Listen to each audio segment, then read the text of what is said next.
Welcome back to another technical deep dive here in the debug zone.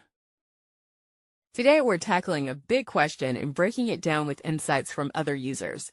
Hopefully this clears up some misconceptions and helps you get the answer you need. So buckle up, stay a little curious, and let's jump right in.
And that's a wrap.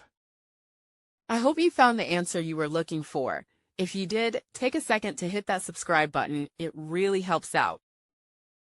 And let me know in the comments which solution worked best for you. See you next time in the debug zone.